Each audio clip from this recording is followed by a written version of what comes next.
different. And everything she was saying to me, I was taking it in. It was a new way of thinking. I was taking it in.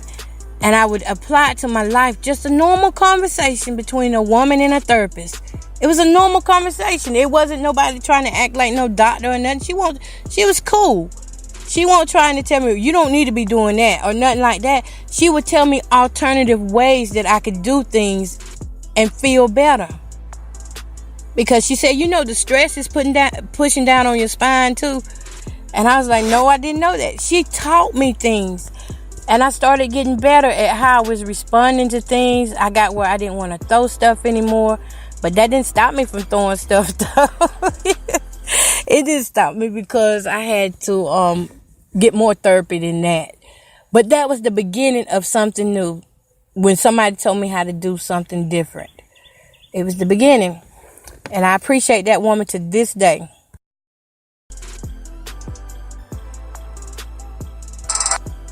Without that one little small conversation, and I don't know where I would be today because it made a big impact on me. And she recommended, she was like, well, if you don't know how to control your anger issues, maybe you just need to go and take a class on how to. And I did. And it helped me a whole lot. So I'm saying, when you feel yourself, not right, and you know that you're constantly mad every day, things aren't feeling right, your thoughts are constantly racing, like you putting in your head, I gotta do dishes, I gotta hurry up and get the car, what about my paper that's due? I mean, all those things, when they constantly go to racing in your head, you stop. You stop for a moment and you say what needs to be done first and write it out. But see, in my son's case, he too far up there, too far hyped up that he needs help to calm down.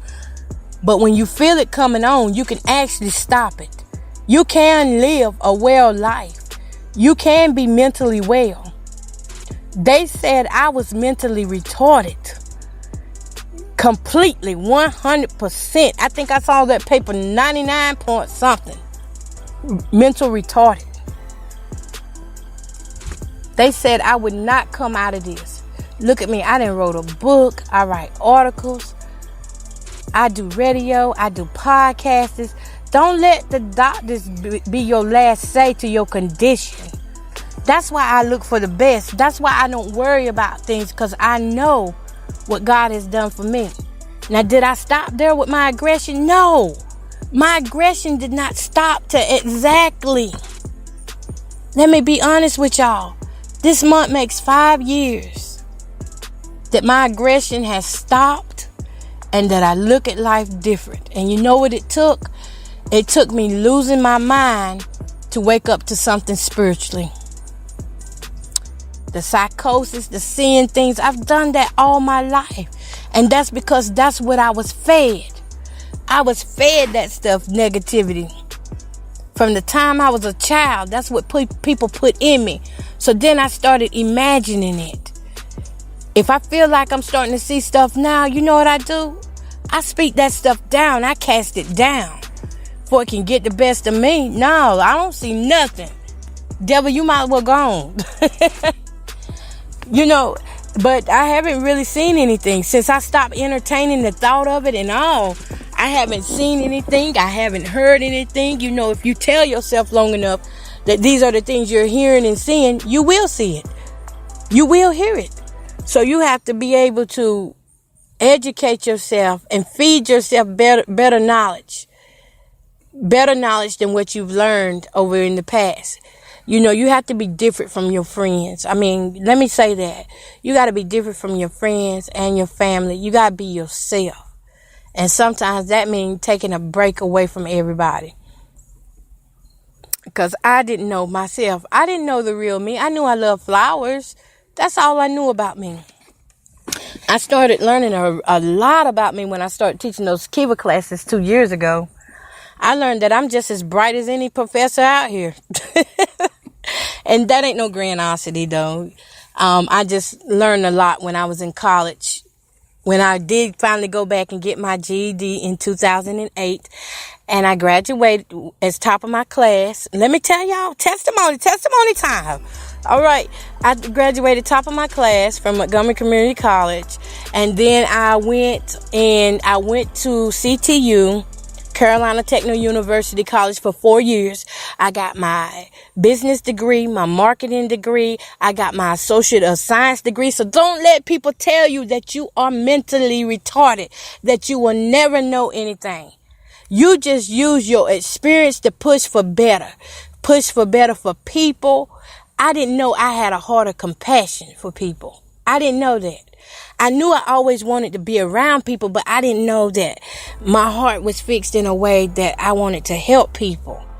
I have a charity organization, BBS Divas. We have helped thousands of cancer patients. I have, my line is always open for those that are suicidal. I have helped, I lost count of that, how many people I had called me, inboxed me that was suicidal. And I always tell this story, how one guy called me and he had the gun to his head.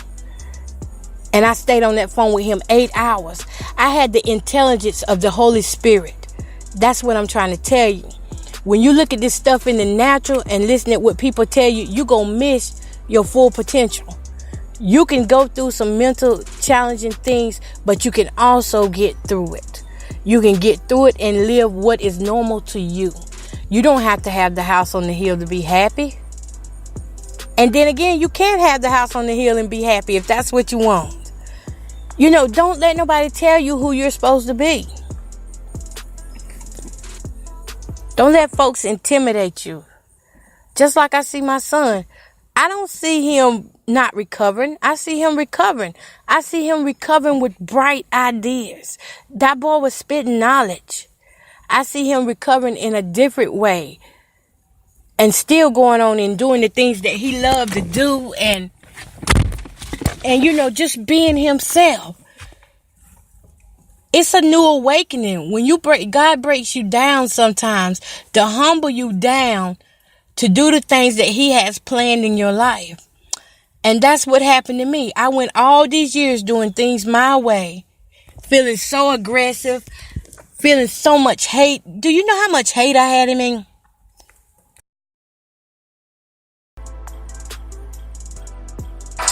To be honest, I had so much hate in me. I didn't like nobody in my family.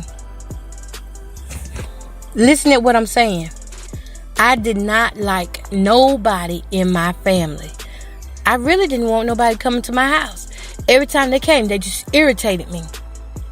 Because I was full of so much hate. But when my nerves broke down, I saw things differently. I became grateful.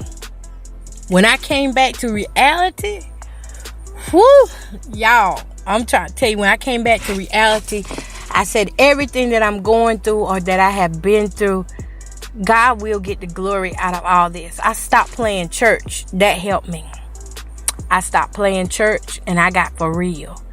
And so when I see people that are going through mental challenges, I don't say, no, that didn't happen, or, you know, I don't make them feel less than because that's what they're seeing at the moment, or that's what they're hearing at the moment. Because I remember one incident. Let me tell you this one. One incident, I had a dream. I had a dream that one of my Mexican friends got killed in Bisco. I was laying on the chair. I was tired. Had just got off work, third shift. And I dreamed that this guy got killed. And I mean, this was when I was in my 20s. And I showed my sister. I said, I had a dream that such and such, his name was Whittle, had got killed. And this is how he was laying. That next day, I said he was laying in a puddle of blood. That next day, I got a call right before it was time for me to go to work. Y'all need to come up here and translate because Whittle's been shot. Somebody just killed him. And that man was laying exactly the way I dreamed it. In the puddle of blood, in the same clothes that I dreamed. And you know what? It was so real, I went crazy. Do you hear me? I went crazy. Everything happened just like I saw it. And I went crazy. I started seeing this man. I seen this man with my eyes open. I seen him with my eyes closed. I kept seeing how he was shot. And I mean, this is after he was dead. I went about 3 months with psychosis after this man was killed. 3 months with psychosis. It was so bad. They were calling in preachers who, this is crazy.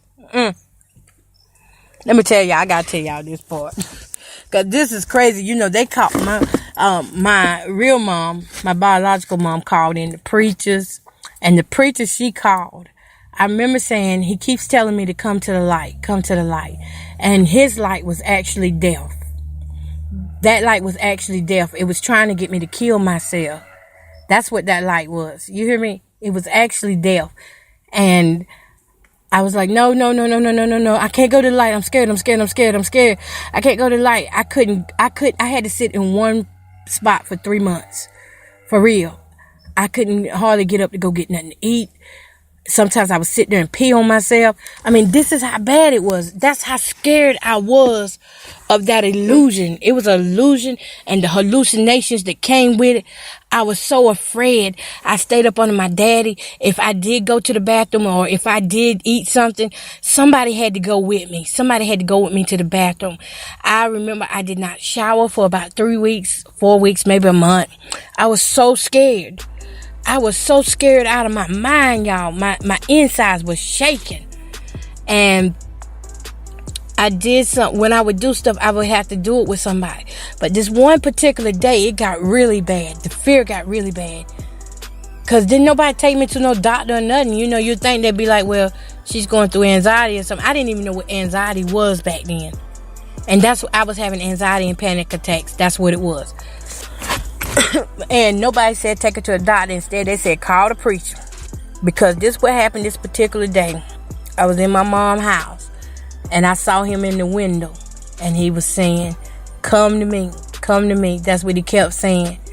And so they called the preacher. And the preacher started talking witchcraft. He was talking witchcraft. And I don't know, but for some reason, I didn't want to see that preacher. I didn't trust that preacher. I didn't have a sense of trust for that preacher to talk to him. And so when they said, light these candles around her, they lit candles around me. Listen what I'm telling y'all. I'm telling y'all. This how you're going to discern from these false prophets out here. They lit candles around me and started chanting stuff that was not biblically. It was not Bible related. And I didn't even know the Bible back then, but I knew that wasn't Bible related, putting no candles around me. And something in me said, you throw those candles. It was just in me. It was like the candles are making me worse. The candles were bringing more and more fear to me. And I threw the candles and my mom's curtains caught on fire.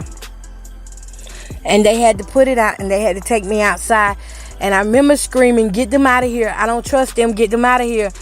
And I didn't trust them. They had stuff around their necks and stuff. Y'all, I'm telling y'all, this is real. This is why you got to know the word of God for yourself. Because it will not bring no craziness around you like that. And I don't know how I ended up snapping out of that, come to think of it. Oh, yes, I do. My daddy. This is how I came up out of it. My daddy finally just broke down. And he was like, oh, go. He was like, girl, let me show you something. My daddy actually took the time. Listen to this God-fearing man. He took the time to take my hand. Every time I would have a hallucination or get out of reality, he would take my hand and put me back in reality. Literally, he would hold my hand and say, look, this is real right here. This is not real. You know, if I would say I was seeing things, He would sit with me the whole time, holding my hand, reassuring me that I was not alone and that I was loved and that it was okay to feel the way I was feeling and that it would pass. That's what he did for me. That's what I did for my son, because it helped. And I would snap back into reality, but then I would draw back out. And we went like that for about 3 months. But then finally, you know, when the guy died, he showed me, he said, that guy is dead. He's not coming back. And he showed me all so much stuff my dad did. And finally, I got it through my head. And I stopped those voices and stuff on my own. Because I stopped believing what wasn't there. I didn't even know prayer back then, by the way. I didn't know prayer at all. But my dad had just talked me into stopping believing